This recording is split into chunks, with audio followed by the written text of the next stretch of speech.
T کے Taliban channel کو subscribe کریں۔ سیکھ کے تو جاتے نہیں، حالانکہ اتنا اہم رکن ہے۔ ارشاد فرمایا مدنی کریم صلی اللہ تعالی علیہ وسلم نے 500 سال کی عبادت ایک طرف، بیت اللہ پہ یوں نگاہ ڈالنا ایک طرف، خانہ کعبہ پہ ایک نظر ڈالنا ایک طرف، اور 500 سال کی عبادت ایک طرف۔ پھر فرمایا مدنی کریم صلی اللہ تعالی علیہ وسلم نے جب آدمی حجر اسود کو بوسہ دیتا ہے، چومتا ہے، اللہ پاک فرماتے ہیں میں سمجھتا ہوں میرا دایاں ہاتھ چوم لیا۔ پھر غلاف کعبہ کو پکڑ کے مانگتا ہے، آواز آتی ہے، اللہ فرماتے ہیں میں سمجھتا ہوں میرا دامن پکڑ کے مانگ لیا۔ پھر مقام ملتزم پہ لپٹ کے روتا ہے، مانگتا ہے، اللہ فرماتے ہیں میں یہ سمجھتا ہوں میری چوکھٹ پہ پکڑ کے سب کچھ مانگ لیا۔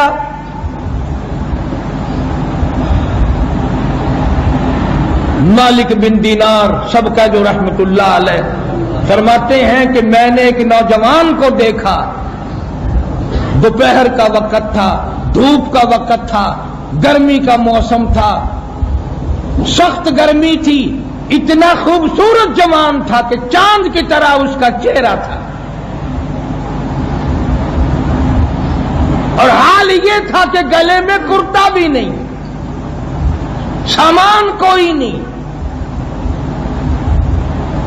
ہمارے یہاں تو جب حج کی درخواست منظور ہو جاتی ہے تو مہینہ پہلے انتظامات شروع ہوتے ہیں، یہ بھی لانا ہے، یہ بھی کرنا ہے، یہ بھی کرنا ہے، یہ بھی کرنا ہے۔ ادھر اللہ فرماتے ہیں جو میرے دربار میں آتا ہے میں اس کا میزبان ہوں، وہ میرا مہمان ہے، خدا کا مہمان، اور اتنا فکر، بڑے بڑے انتظامات کرتے ہیں۔ بلکہ ایک اور ترکیب نکال رکھی لوگوں نے، حج کی درخواست نکلنے پر دوسروں کو کہتے ہیں جی دعا کرنا، خیر نال آواں تے خیر نال جاواں، نہ وہاں کوئی بم برس رہے ہیں،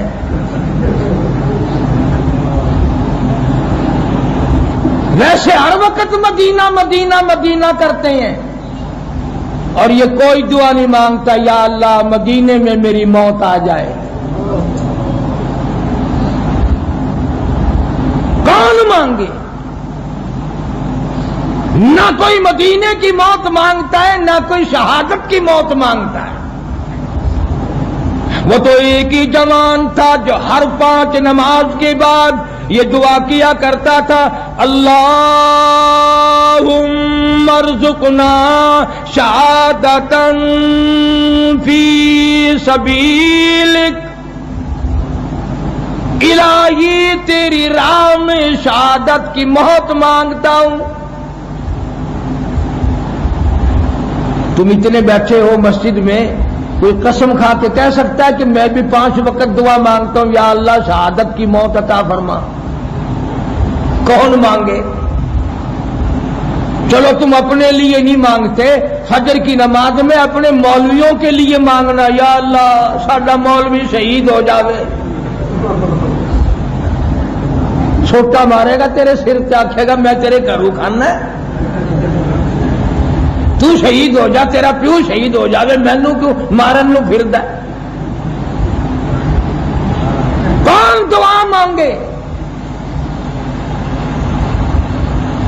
وہی مانگ سکتا ہے جس کو اس ذائقے کا معلوم ہے، جس کو پتا ہے کہ شہادت کی موت کیا ہوا کرتی ہے۔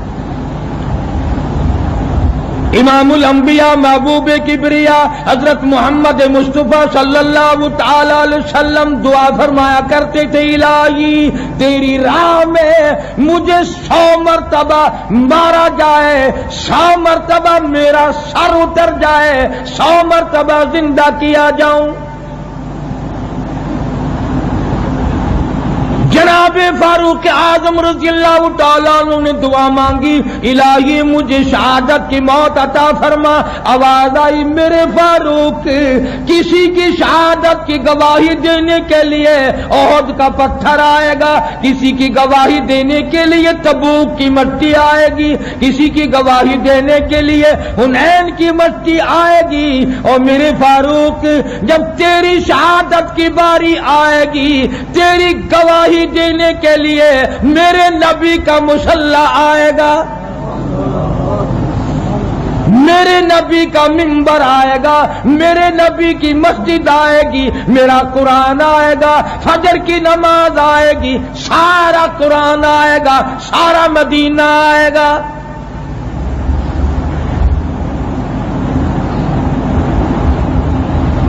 اور یہ بھی دعا کرتے تھے وَجَعَلْ مَوْتَنَا فِي بَلَدِ مُحَمَّدٍ صلی اللہ علیہ وسلم، الہی مدینے کا دفن عطا فرما۔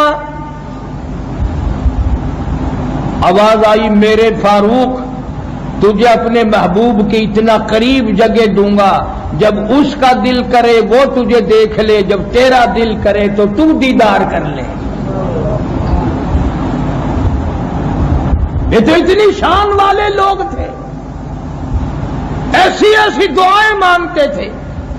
الحمدللہ علماء دیوبند نے اپنی زندگیاں گزاری۔ شیخ الحدیث مولانا محمد زکریا صاحب رحمت اللہ علیہ نے مدینے پاک میں 18 برس گزارے، مدینے کی گلیوں میں بیٹھ کر مدینے کی موت کا انتظار کیا۔ مدینے میں موت آئی، جنازہ وہاں سے گزرا جہاں سے صدیق اکبر کا جنازہ گزرا، جنازہ وہاں سے گزرا جہاں سے فاروق اعظم کا جنازہ گزرا رضی اللہ تعالیٰ عنہ۔ کسی کا جنازہ گراؤنڈ میں ہوگا، کسی کا جنازہ پارک میں ہوگا، کسی کا جنازہ باغ میں ہوگا، شیخ الحدیث کا جنازہ مسجد نبوی میں رکھا ہوا ہے۔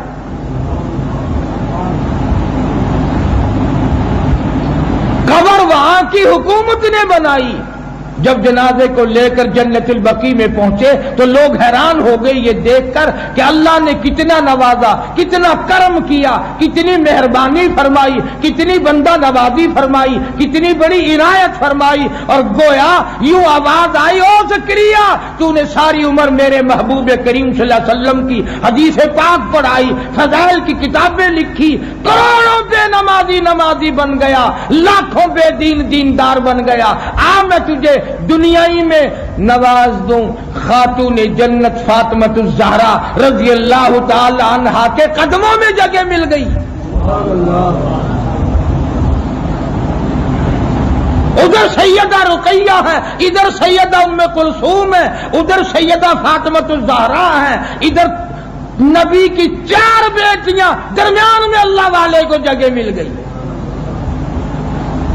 ادھر نبی پاک صلی اللہ علیہ وسلم کی 6 پھوپھیاں، 9 ہم سب کی مائیں، درمیان میں اللہ والے کو جگہ مل گئی۔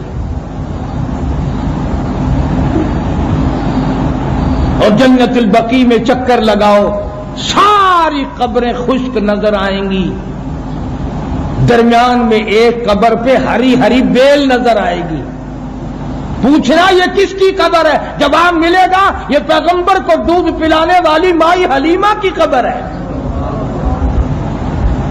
ذرا کبھی کھڑے ہو کر پوچھنا نبی پاک صلی اللہ علیہ وسلم کی دودھ پلانے والی مائی، ذرا یہ تو بتا تیرے قدموں میں کون سویا ہوا ہے؟ جواب ملے گا یہ مولانا خلیل احمد سہارنپوری رحمت اللہ علیہ دیوبندی ہے۔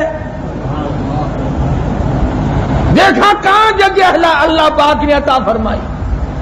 پھر آگے بڑھو، حضرت زبیر، حضرت طلحہ رضی اللہ تعالی عنہما کے درمیان میں جا کر پوچھو یہ کون سویا ہوا ہے؟ جواب ملے گا مولانا مظفر حسین کاندھلی رحمت اللہ علیہ دیوبندی سویا ہوا ہے۔ ادھر پرلی طرف نکل جاؤ، عثمان ذی النورین رضی اللہ تعالیٰ عنہ سے پوچھو اور نبی کے دوہرے داماد یہ تیرے قدموں میں کون سویا ہوا ہے؟ جواب ملے گا مولانا بدر عالم میرٹھی رحمت اللہ علیہ دیوبندی سویا ہوا ہے۔ اللہ نے ان کو بڑے مرتبے عطا فرمائے، اور وہ اس لیے کہ انہوں نے بڑی قربانیاں دی ہیں۔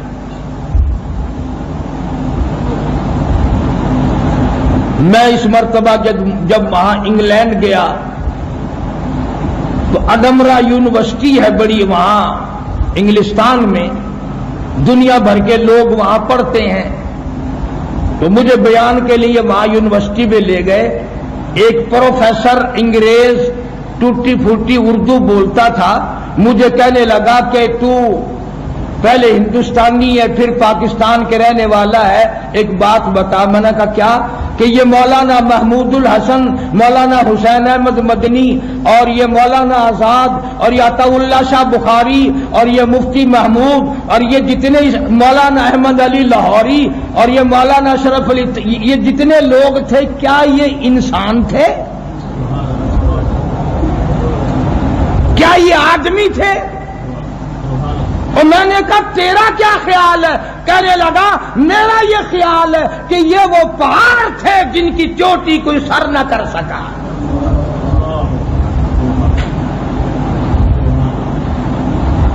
لندن اکیڈمی میں ان حضرات کے نام موجود ہیں کہ ان سے نہ ٹکرانا، جو ٹکرائے گا پاس ہو جائے گا۔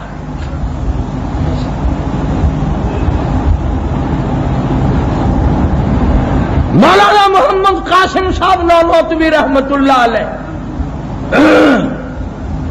کسی نے شکایت کر دی کہ یہ دارالعلوم دیوبند کے نام سے چھاونی بنا رہے ہیں، انگریز کے مقابلے میں فوج تیار کر رہے ہیں۔ ایک انگریز مخبری کے لیے آیا، 3 دن تک حدیث پاک سنتا رہا، اور جا کر اس نے یہ رپورٹ دی کہ جو میں چہرہ دیکھ کر آیا ہوں وہ جھوٹ بولنے والا نہیں ہے، جو میں چہرہ دیکھ کر آیا ہوں وہ جھوٹ بولنے والا نہیں ہے۔ اور پشاور کے مسلمانوں، ہم تو ان بزرگوں کے غلام ہیں جن کے چہرے دیکھ کر ہزاروں کافروں نے کلمے پڑھے۔